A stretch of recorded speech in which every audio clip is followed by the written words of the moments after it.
Well, we are tired, we're stressed, and we are very far behind. It's only, 3 days, 4 days until the start of the... Boy, what a season Yep. that was, That's huh? I crazy. can't wait to... Oh, shit. What do you mean we're almost there? We are going to do our 2024 season predictions and try and fast track them before the start of the season. Normally, we like to do these before preseason testing, but it just hasn't worked out for us. But... yeah, I guess we'll just get straight into it. By the way, let us know in the comments your season predictions. We always love to hear everyone's predictions. I'm hoping the driver prediction for 25 will be out by the time this is out. So if you haven't watched that one as well, go watch that one. True. So, but yeah, we've changed it up a slight amount from last year. But we'll just get straight into it. We'll start with our one bold prediction this time. Normally we do three. I found it really hard to do three along with all the other categories. So I'm like, let's just do one and then do all the categories. So let's go with your one bold prediction, Kyle. I think I find it harder to do one because every time I come up with something, I'm like, this doesn't feel bold enough for a one. Oh, okay. But it feels like a slice or maybe a three. Yeah. And to be honest, in tradition and to again not spend 50 hours on every answer that we go through this time, I maybe had to look online for a bit of inspiration, saw a few ideas. Most of them again was like my 7 predictions, and I'm like, well, you've gone 7, so you can kind of go a bit broad here, can't you? Yeah. There were maybe 2 ideas that I liked, and maybe I've kind of verbosed the rules and stitched 2 things together to form my bold prediction because I couldn't think of something that fit better than that. Fair enough. And I liked both of them. So the 2 that I have is that RB, we're calling them RB, right? That's what we're... I suppose so. Yeah. RB. RB will be P5 in Constructors with a Williams podium to boot. That's the prediction. Okay. Yeah. So I did a little bit of two things that I just, Sure. Fair enough. I mean, I feel like the RB P5 could definitely happen. I feel like that's what, even after preseason testing, that's what a lot of pundits are predicting, at least the pecking order will be, is that they'll be likely P5, P6 around there. So maybe you haven't seen that, but I still think Williams' podium is quite bold given how it seems Red Bull still seem quite far ahead. But great to see it. I think it could happen. Like I said, the field is starting to close up a little bit, and I think it could happen. I think it'd be a big ask, but yeah. All right. Well, with my prediction, I tried to go bold, but I think, like you say, it's either it's easy to go too bold or not bold enough. I tried to go more like specific rather than bold. Yeah. Which I guess in itself makes it bold. My prediction is that Piastri will win a feature race this year before Norris, who will also win a race this year. Oh, yeah. That's like, you just blew me out of the water with that. I picked up that one. My brain picked that one up like 4 days ago or something, and I'm like, oh, that's a good one. When they were just talking about how the fact that Norris still hasn't won a race and all of his teammates seem to win races. Yeah, because you hear it and everyone goes, it'll be this year. And it's like, but it's not really bold. It's like there's an okay chance for it. Yeah. But you've put in that extra spice. Yeah. Not only that both of them will get it, but the order as well. Yeah. So I thought that'd be cool. But nice. Which I guess may allude to where I think McLaren will be this year as well. Yeah, I think given where they ended last year, they could be quite strong. I just think Norris is just going to have that Leclerc luck where he's just Piastri. He'll just win his first race before Norris, but I still think Norris is going to be strong enough, particularly by the end of the year, that he'll get one this year. He won't let it slip with that many races. I think so. Yeah. So I predict both McLaren drivers to win, but Piastri will get it first. So nice. Yeah. Cool. All right. Well, let's move on to our categories. Our first one. Or our first couple, I guess, is Wooden Spoon, driver and team. We'll start with driver. I'll just throw it straight in there. This probably won't be a surprise. I've got a Haas driver, and that is Kevin Magnussen. And I guess Wooden Spoon team. It's going to be Haas.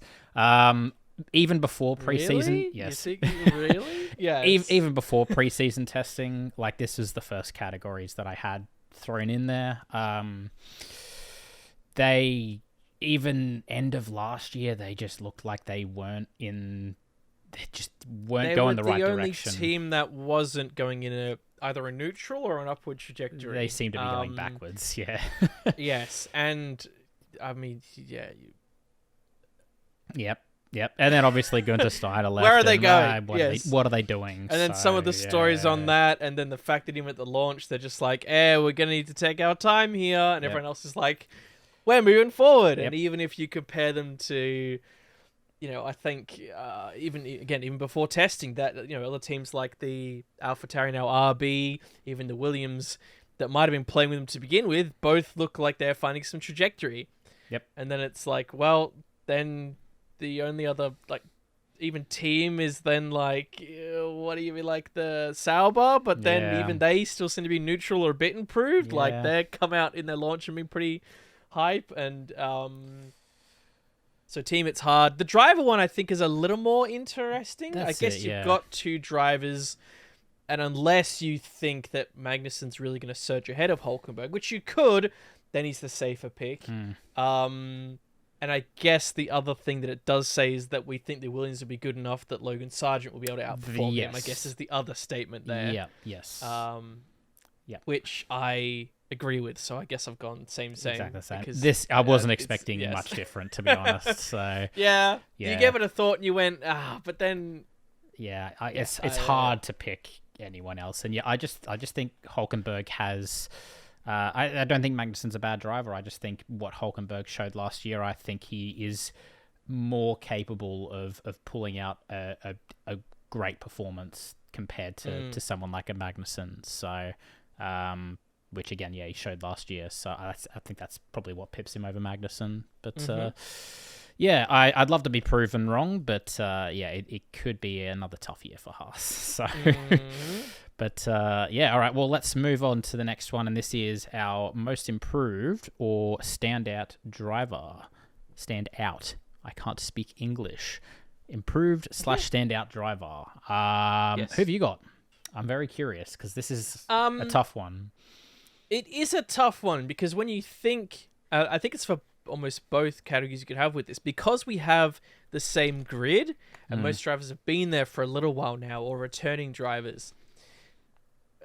Especially with how it was set last year, it's like, who do we actually think could just suddenly make a step when they could have made that step last year already? Your likes of your Bottas and your Zhao. It's like, well, if they had the potential to make a step, they would have done it already. And is there enough to say they would make a step more than anyone else here?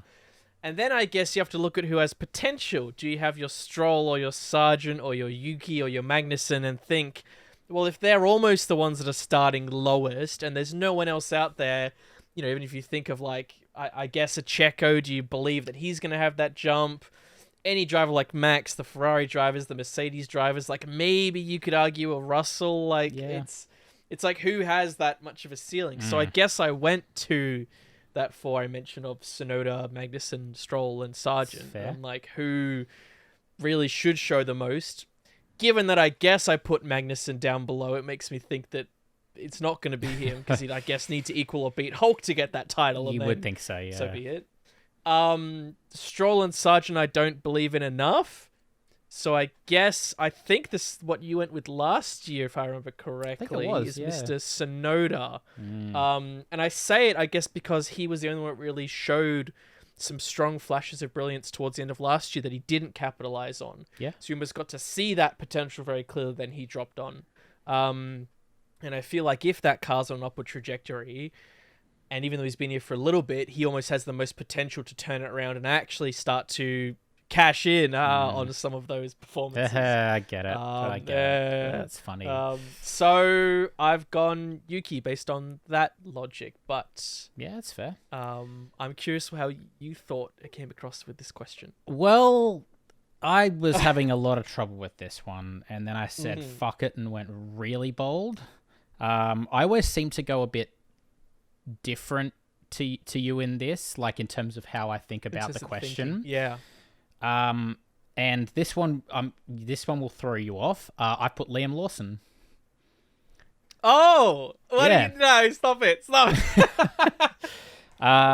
Right. So I think this obviously alludes to the fact that I think by I don't He'll end know up somewhere. halfway through the year he'll be in a Formula One seat. Yeah. Which one? I wonder which. That'd be crazy. Maybe you should check our our 2025 driver predictions. I think he'll be in Formula One this year, and I think he'll make a statement. Compared to I think Ricardo will take Perez's seat. I think Lawson will move into that RB, and I think he'll outperform Yuki by the end of the year. That's why I think Lawson has a really good chance of being in the car this year. So yeah, I've gone with him. That's good. Yeah, nice pick. So yeah, I couldn't I looked at all the other drivers. I'm just like, it's so hard. I'm like this little light bulb, and I'm just like, oh, I like that idea. It may not happen, but if it does, I'll feel like a genius. So you've got your guns firing at the moment with your predictions and everything. So geez, keep it going, champ. Thanks, man. All right, let's move on to most improved team then. I guess I'll go first, and it's probably the same team I said last year. It's just a different name, and I've got the RB as most improved team.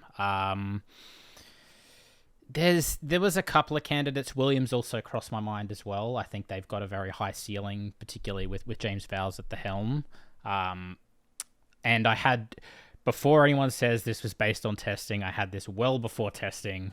Had Racing Bulls over Williams. I just think, again, their whole partnership, them being closer to the Red Bull, and them basically having we're further apart, but we're sure. I mean, that just, and how they finished last year as well. Like, they just had so much pace. I just think that they stand to improve the most compared to last year. So I found it hard to pick anyone else. Like I said, I gave Williams a consideration, but I don't think, even if they do improve, I don't think it'll be nearly as much as the RB will. So gone with the RB. Yeah, when you go for that improved, again, similar to the drivers, you're looking at what has the most capacity, and it really was between the Williams and the RB that did end quite high, kind of at the same level. And then it's a question of saying, who do we think is going to be better of the two? Yep. Because if not going with them, you're either going for like a massively improved Ferrari or Mercedes, but they'd have to really improve to get enough trajectory to beat someone else improving, really. Yeah. If like those four bottom teams ended just in the middle of nowhere last year, then you go, okay, then maybe you do look somewhere else for even an incremental gain to be most improved. Yeah. But you just don't see it. And even like the other midfield teams that could do it, like the Aston Martin, well, they need to like win the first race to be most improved now. It does seem that way, yeah. And the Alpine, even if you look at how they ended the year again, you need to assume that they were then going to pull an Aston Martin, which I don't think is as likely. And then if you do look at the two teams at the end of last year, and given that I had my eye on Tsunoda anyway, well, it forms a bit of a picture that RB is probably going to be most improved. I would like to go different, but it's is kind option. of a fairly simple pick. If you wanted to be a bit bold, you would go the Williams call, and that's a fair call as well, because the RB could drop the ball halfway through. As they've done in the past, I feel like sometimes they have sometimes started fourths and thirds, and then they're in the middle of nowhere, and the Williams, you'd say this trajectory is the most consistent trend they've had in a long time of getting up the grid. So it can be more consistent. It's hard to say. And if someone else wanted to say the Kick Sauber, then I wouldn't also blame them, but I think that would be probably the boldest of the three to put your money on. For sure, yeah. So, yeah. Definitely. I don't think it's impossible, but that would be bold. You'd put that near the bold call. Yeah. I think so. I think, I just think they're still setting up for, like, they've got that interim They've got good thing. Yes, that, their interim period, they've got good potential, but it ain't this year. It definitely isn't. No. So, all right. Well, let's move on to a slightly renamed category as of like 2 hours ago, was it? We've got the most underwhelming team. So, I guess compared to whatever expectations that we have, what team do we think is the most underwhelming? Yes. I'll let you take it away? Because I feel like there could be a few that you could throw in here. There could be a few, and I think this would have been a lot harder had we not had the fortunate reality of watching testing. I guess I kind of didn't really know what to put here, and I still don't even know what I settled on beforehand, but I guess we are doing that niche thing where we're in part of testing, and then it may start to point to a few things, and that's why it's fortunate. But who it's not fortunate for is maybe the boys that kept finding paint throughout that weekend to put on their car for choices, I guess, the aforementioned Alpine. Because again, you look at someone who's going to drop, well, you could say Haas, but then they ended so poor that it's like they're probably going to do about the same. Yeah. We think the other two down there are either, rather the Steak Sauber is going to be like, or the Kick Sauber, whatever you want to call it, is either going to be equal, machine, but not really that. Exactly, it's going to be that much, not that much worse. Like maybe some people think the Aston Martin might suddenly dive, which I think is a fair pick, but all my headlines that I've heard, as I say, the one thing from testing really that did influence me, and I'll admit, is that the Alpine does not look like it's going in any trajectory anywhere, and they're going, what the hell is this car? Well, everyone else, you go, okay, I kind of see what the Sauber's doing. I see what the Haas is doing. I see what this is doing. And everyone's going, what is this car doing? And the drivers are like, it's all right, I guess. Yep. It's like, oh. Yep. Ooh. And when you've got those midfield guys that ended so high, you know, one or two of them get ahead, well, then that's your prerequisite hit for least improved, right? Yep. So... Yep. I have also got Alpine. I had Alpine even before preseason testing. Again, we've talked about it a lot, but they should be sort of where Aston is and moving up with them, because they started doing the whole big restructure and all that. Whatever. So, and they should be there, and they're going backwards, and like, because they finished 2022, I think they finished P4, and they finished P6 last year, and they could slip down even further. I could definitely see them dropping into the bottom four. It's just at a standstill, and like if you're not moving forward, then you're going backwards. Like, even if you're just staying the same, everyone else around you is improving. They're all developing the car. I don't know. They just, like you say, Alpine just seems directionless at the moment. So, from what we can see, of course, from the outside. And it's as I say, it's just hard to pick a case for anyone else that's stronger than this. You could for a few teams, but you're more going on a limb, right? Yep. Do we not do most underwhelming driver? Sorry, I didn't mean to cut in with you. No, we never did most on. Should we? I even had a good think about this one. Oh, really? I didn't know if we do it. No, I'm sorry, we never did it. No, that's all right. Well, we could do it if you want. I can throw it into the end. I don't know. Okay. Well, I don't know if you got someone in mind. I liked my answer. Okay, I don't really have anyone in mind. I can just do mine for fun. I don't know. You want to do it well, at the end? I guess I can throw someone in. I've got. Do you want me to go first then? Yeah, sure. I guess this didn't take me too long to come to an answer, but I thought it would take me a while.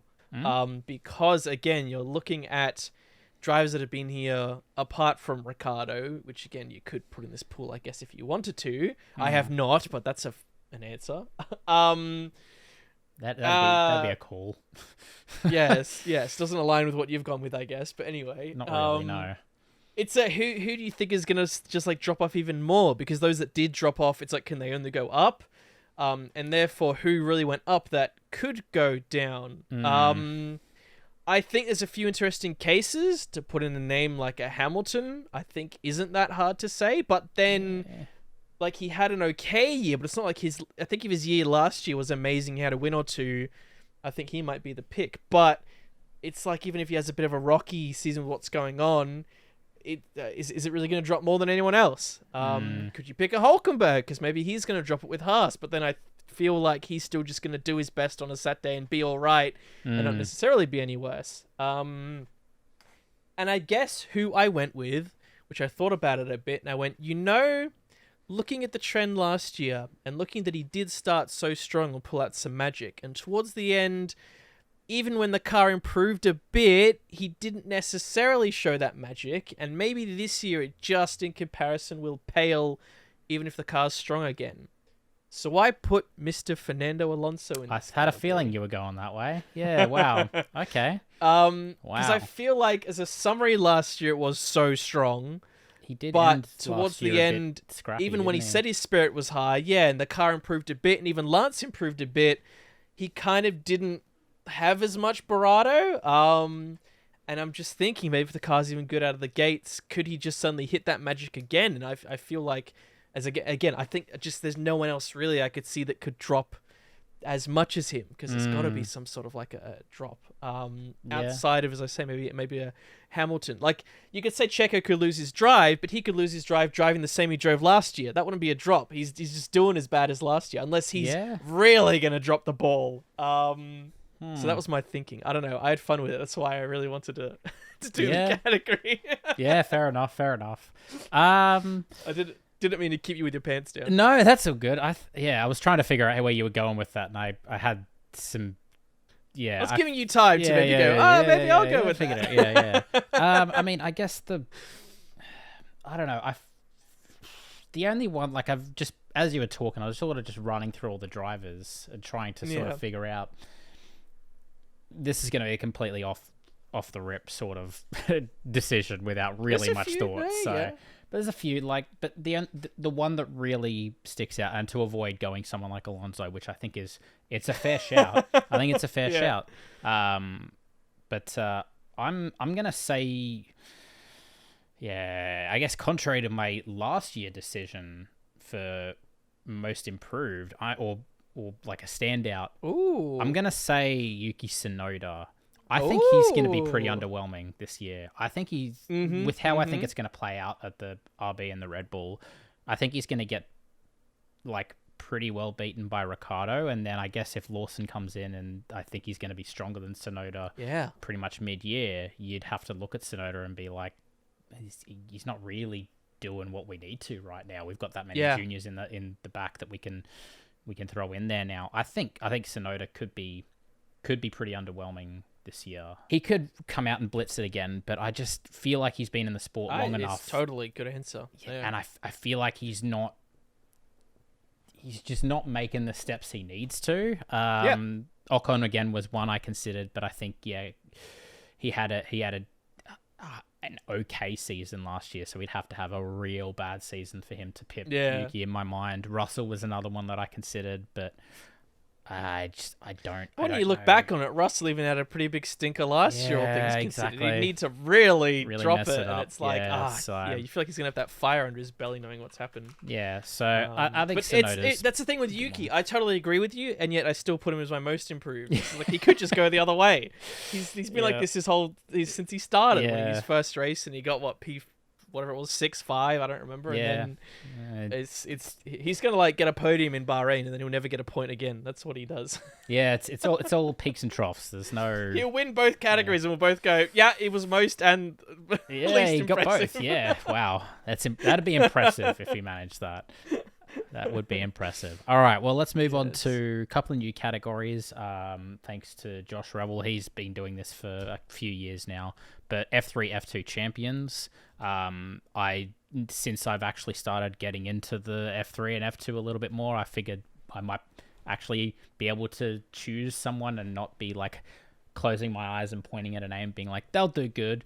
And not just getting into, you've been really getting into it. It's motivated me to get my crap together and to get back into it this year. So I'm trying to get excited for it too. There's a lot of really, really good names. But I think you came up with the idea that for F3 and F2, whoever chooses first, we're not allowed to pick the same driver in F3 or F2, but if you pick F3 first, I pick F2 first. So we both got a couple of picks in case we've both gone the same driver. So I guess I'll let you choose. Are you more confident in your F3 or your F2 pick?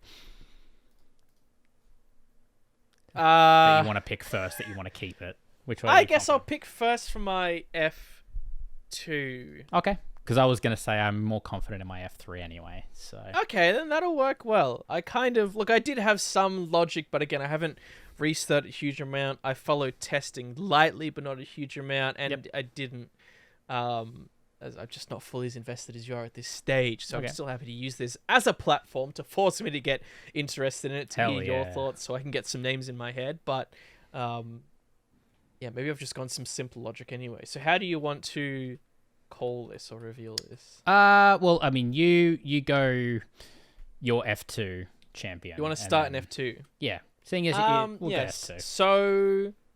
So I guess a general trend that maybe that I see from the past few years. I know this is a newish car. I don't remember how new. I just know it is new. Fundamentally, the area is quite different. Yes. They're trying to solve a few of the issues. I know that they've had like issues, but general grievances that all the drivers just generally go, this is just sucks. It would be better if tires gripped up more here, or there was less false starts there. Blah blah blah. So I know this car's trying to solve a few of those things, with that wacky rear wing as well. Yeah, it's quite a statement singing out there. Very strange.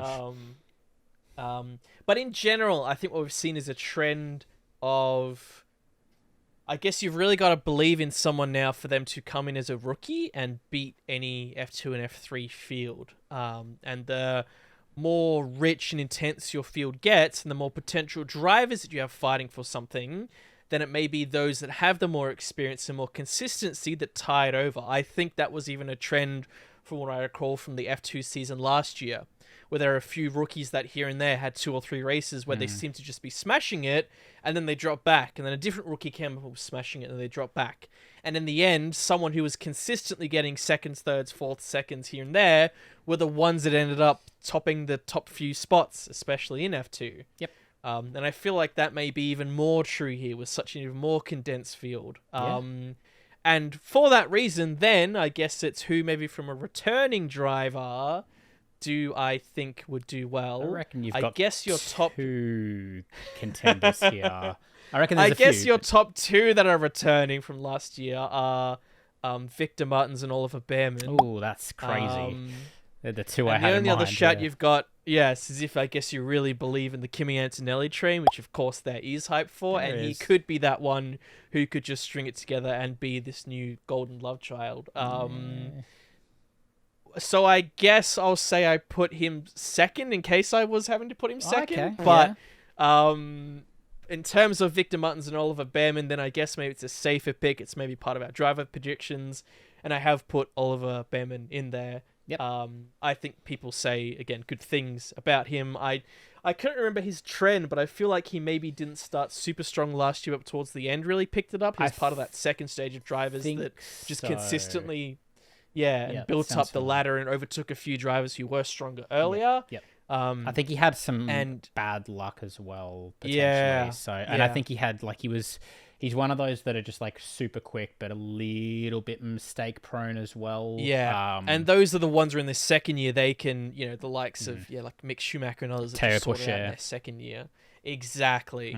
And I feel like maybe he's the best one to go for a trend here. And it could just be my ignorance and not knowing some of the juniors. I know there's a few F3 drivers who are really exciting in here, and they are, as I'm sure you'll go through, a perfect bet.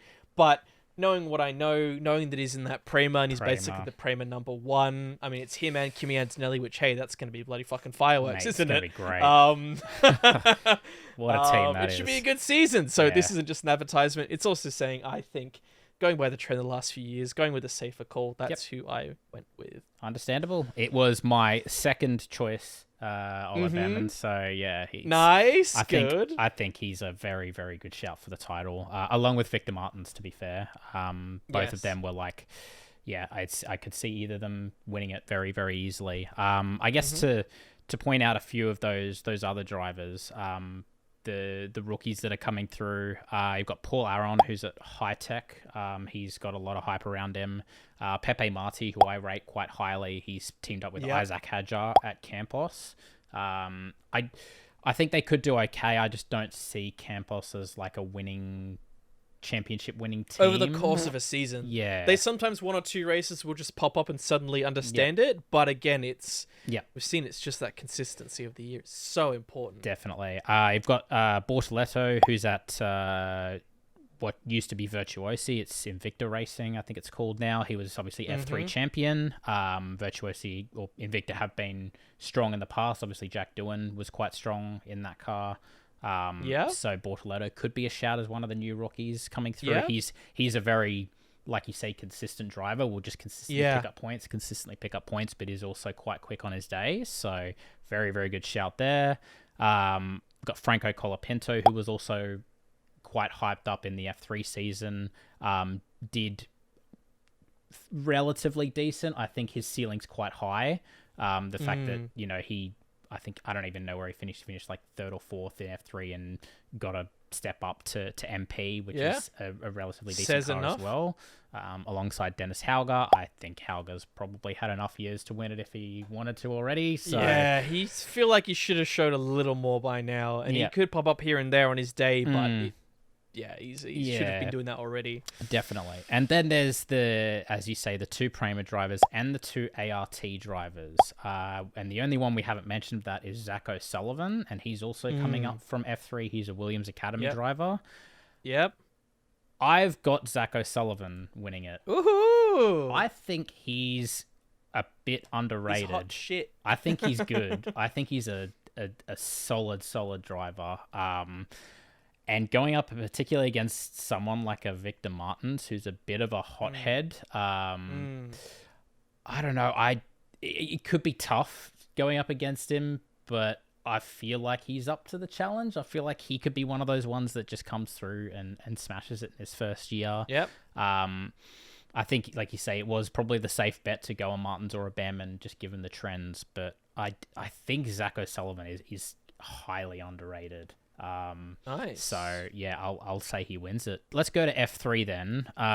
In which, again, there's a lot of drivers here, a lot of real talent, and like even more talent than when I first thought. I started like looking into individual drivers and realizing, oh my god, they're like guns. Like they just won everything at junior level. Almost all of them have got a junior at a country level or a exactly. So region level. Yeah, like.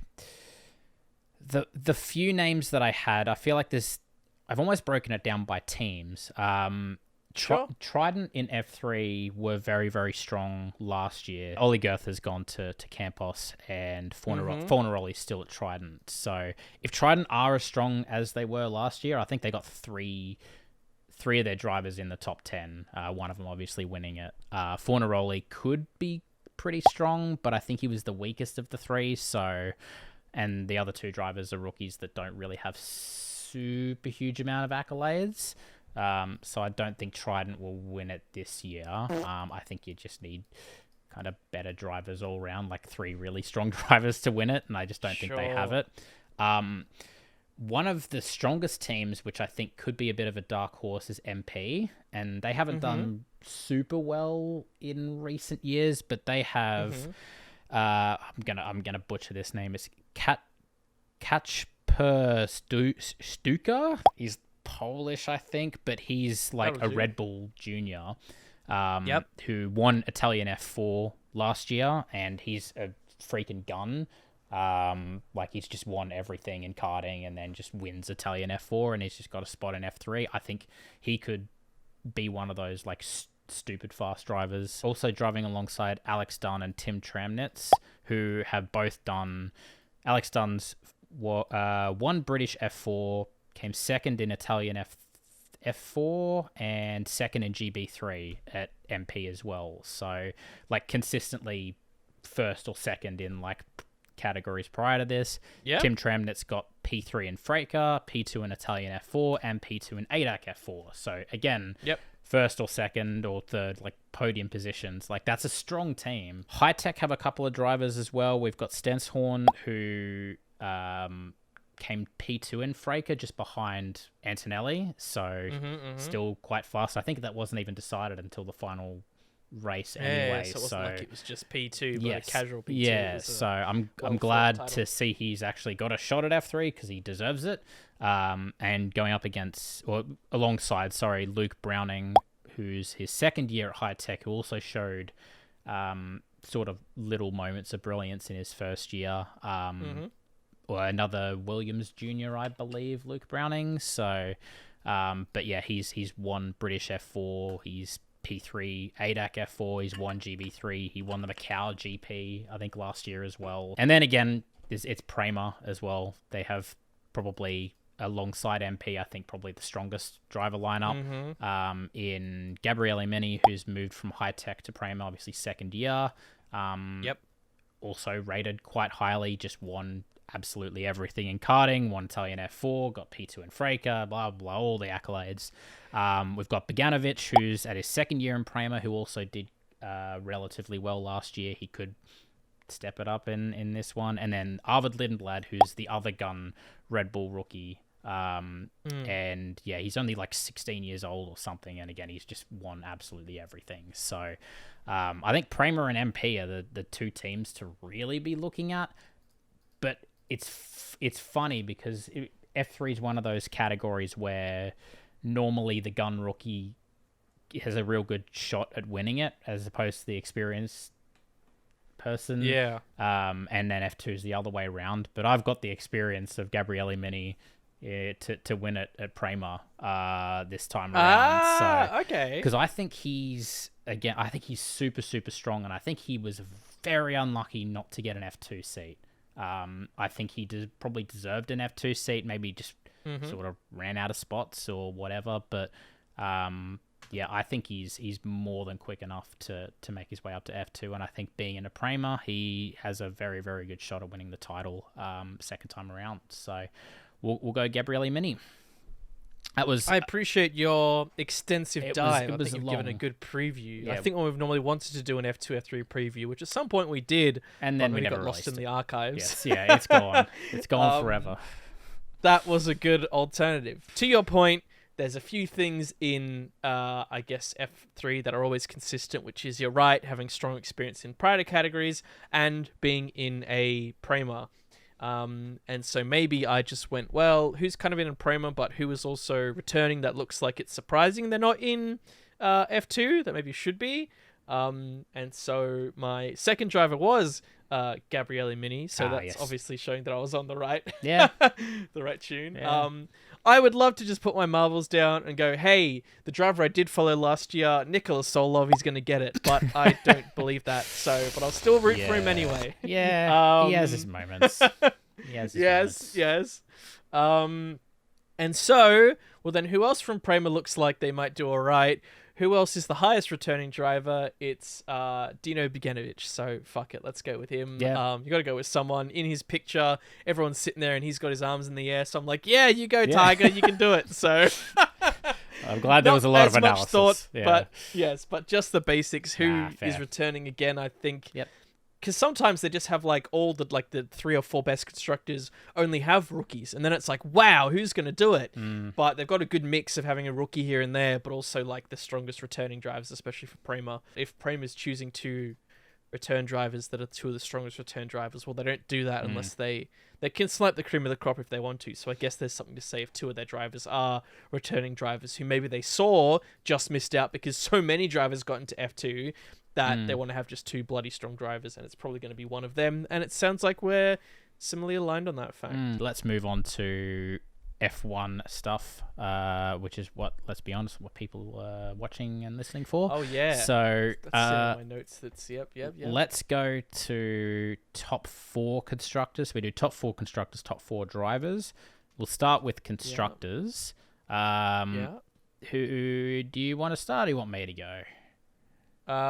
You can go. Do you want to? Why did we do it last year? We did 4, then 3, then 2, then 1. Yeah. So you can go 4 first. I think I did 4 first last time. Yeah. You've put Alpine again. Oh, good job. Yeah. After all the shit talk I did. Yeah. Oh, that's your bold prediction. Yeah. We are doing 3 after all. Crazy. It was tough because let's be honest, there's sort of 5 teams that go into 4 spots here, and it's hard to leave. I remember messaging you about this. Is like, it's hard to leave one of these 5 teams out. And I somehow managed to, but I guess P4 I've got Mercedes. Yeah, I don't. Normally, I would have them like a lot higher up because I'm like, they'll just figure it out and they'll just get P2 All like they reliable always do. silver Yeah. arrows. Yeah, I don't know if in this new era of car for whatever reason they've just struggled with it. Like and again they still got P2 last year, but they were nowhere.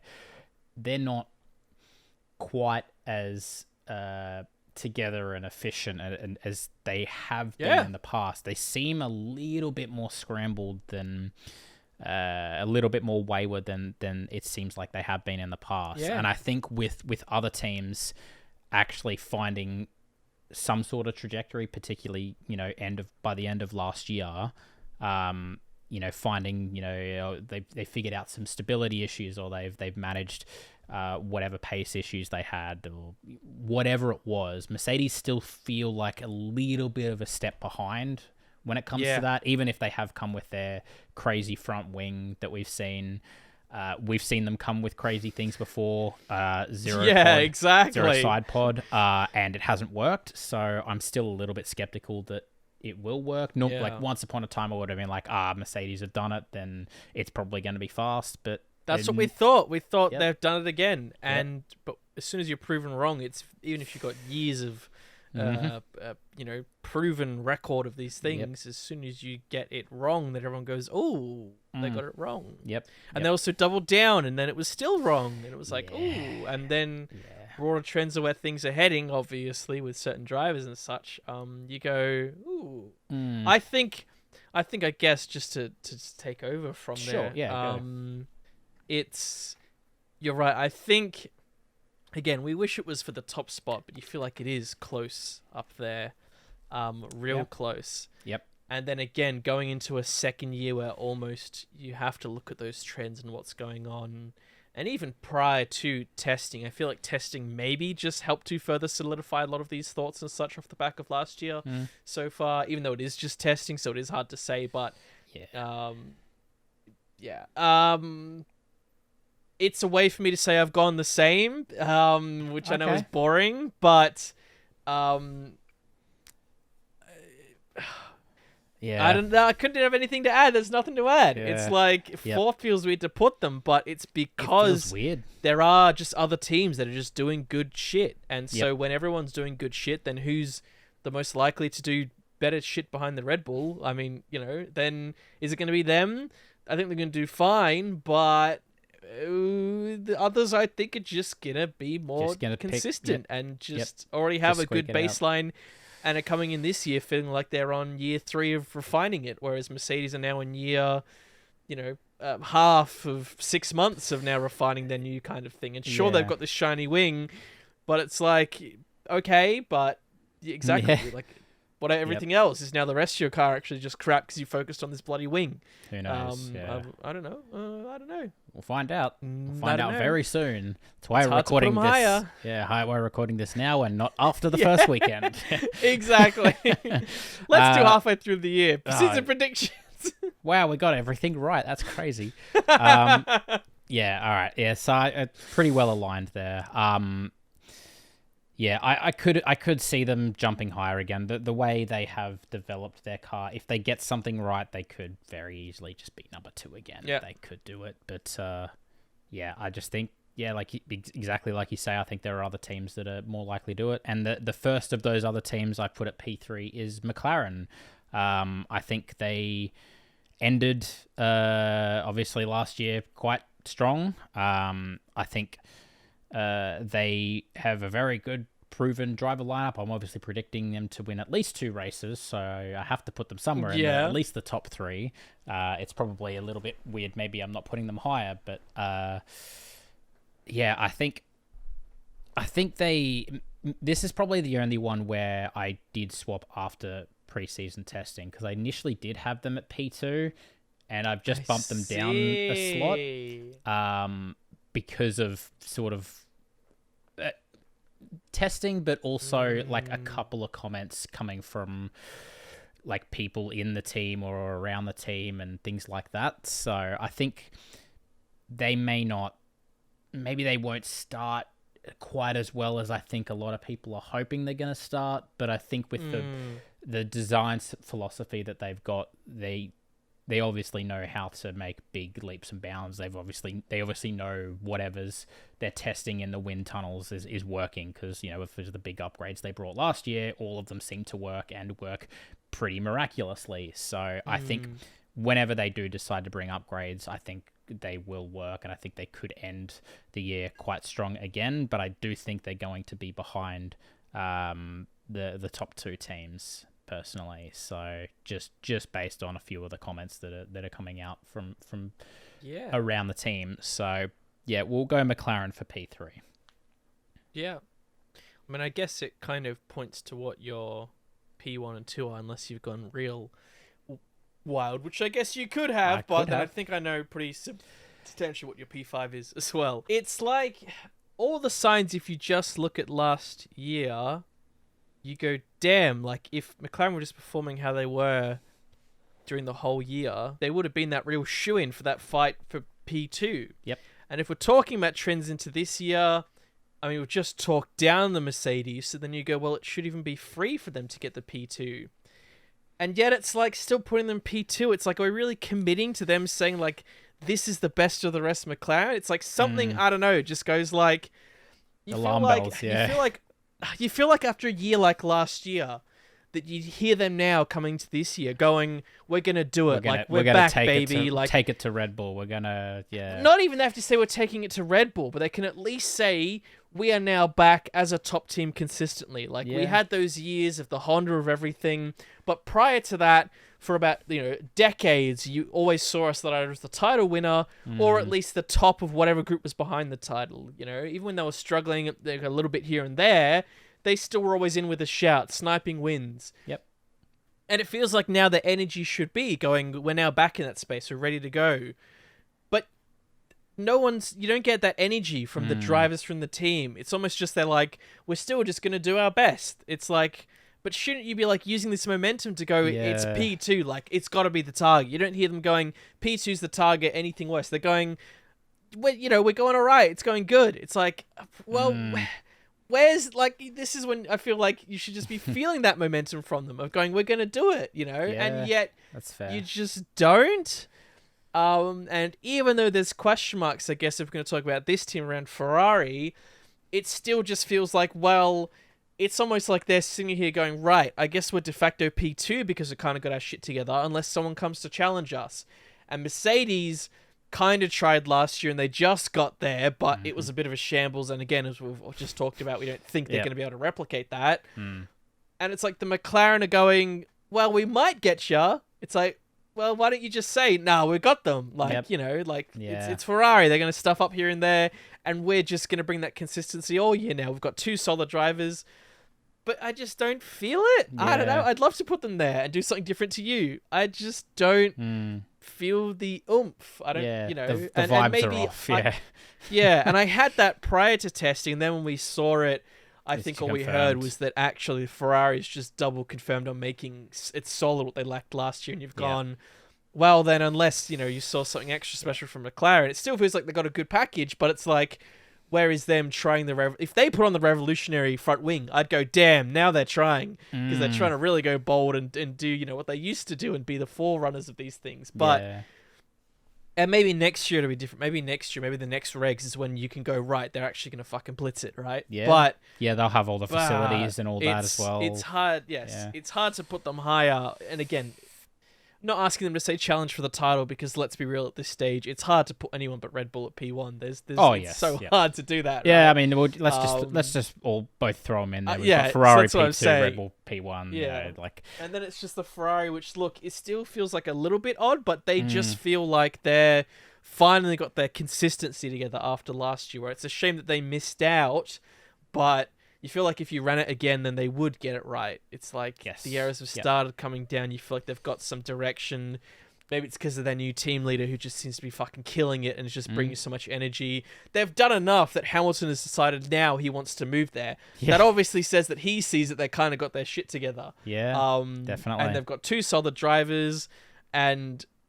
Again, one of the best, if not the best qualifier on the grid, who obviously showed last year that he can still qualify P1. He can still put it on wherever he wants pole. to. And so Yep. if they are actually sorting that car out, hey, who's to say if Red Bull doesn't have that bulletproof reliability, it doesn't have that consistency across every track, then who's most likely to snipe those wins afterwards? It could be the Ferrari. I think you're right that the McLaren here and there could show a spark, but it's like they're not coming out saying we're going to show that spark every race. We're going to bloody, fire and fly and do amazing things like we were at Silverstone and tracks like that last year. So, it's hard to. I don't know. Bit of a different aspect from my feelings, I guess. Yeah. And I suppose the one that missed out, I guess you could say, is the Aston Martin. They did improve so well, and it's like I still think they'll be fine. Yeah.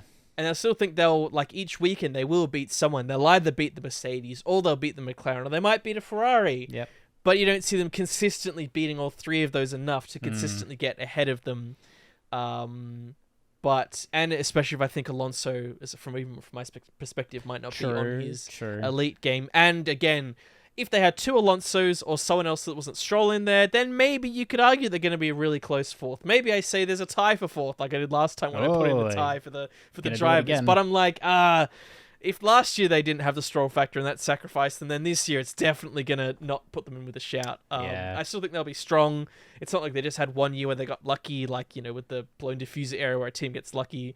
I still think they'll be fine, but not enough to tackle this top four, which seems pretty sealed and solid. Let's move on to drivers. So I'm actually looking at this and I'm going to change it around already because I just don't like how That's what I was saying. In comparison, the drivers is tough. That's tough. And no matter what you put in, it doesn't look no. right.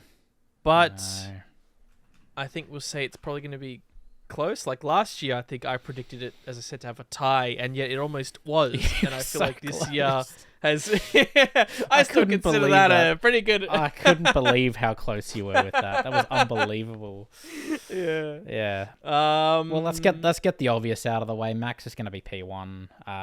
Max is P1. Yep. But from there, is Checo P2? That's a dastardly question. Well, you already know my answer, given what I've talked about. How he's going to be turfed halfway through the season. So yes, but then how far down is he for you? Well, I guess if he's being turfed, then he's not going to get enough. I see. He's not in the top 5. The purpose. Yeah. Yeah, I guess you've gone down that line. Yep. Yeah, I see what you're saying. Yeah. I also don't think Ricciardo will get enough to make his way into the top 5 if he does happen to get into that Red Bull. So. But that's still a fair call, because I guess if they're so far in front and he's whacking P2s off the top every weekend, ain't impossible for him to get up there. Yeah, and if that RB is going to be strong, then he might get enough points from that. Yeah, That's it true. Could happen. He could sneak out a P5. Okay. So I guess even going for your call. There you go. All right. That's your P5 done, locked in. All right. P4. What do we? I still no. It's up on the board. I don't think that'll. Can you imagine that? That would be a good call from you. I've got Hamilton at P5 still. I'd still rate him, even if it's going to be his last year at Mercedes, even if Mercedes aren't top 3 team. I still just rate him over Russell as well. Russell could very well prove me wrong and say, hey, this is the year where I lead the team, and I've worked out all the kinks, and I'm the better driver, and Hamilton maybe goes into his depressed slump again. But I feel like he's less likely to do that, knowing that next year he's not going to be with the Mercedes. He doesn't really have to think about developing it. He can just be like, a lot. hey, let me just do the best I can with what I've got, and I'm going to be a Ferrari next year anyway. The car, So I feel like maybe that will help him a little bit as well. Not think about, hey, we need to lose kind of attitude. Exactly. So, and I think, like I said, I still rate him over Russell as it stands right now. So I think he'll probably squeak out P5 over Russell. I couldn't find a place for him or for Russell, I'm going to be honest. Wow. I mean, fair. Yeah. I guess fair. Just because if you look at that top 4, and then sometimes you go, but we'll put the drivers like this. And then you look at the 2 and you go, well, this doesn't even make sense. That can't happen. That's not how the math works out. I guess if I had Perez still at Red Bull, I wouldn't have Hamilton top 5 either. So yes.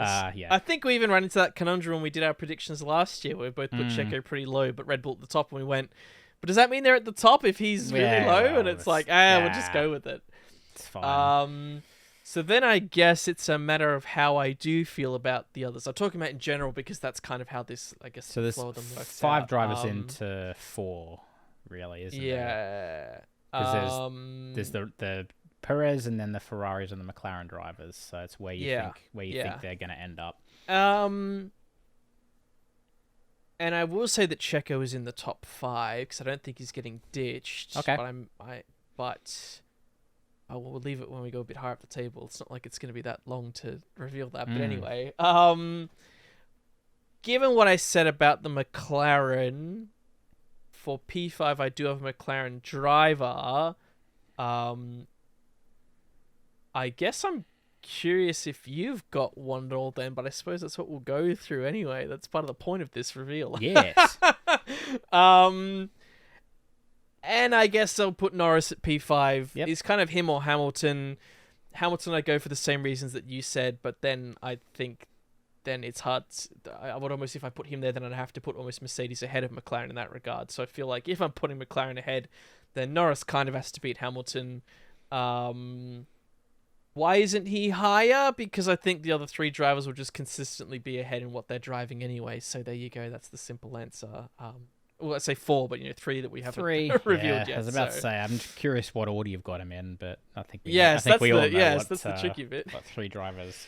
Yeah. So, I mean, I've got more than 3 drivers to choose from, so this will be interesting. You'll have no idea where I'm going with it. At P4, I've got Sainz.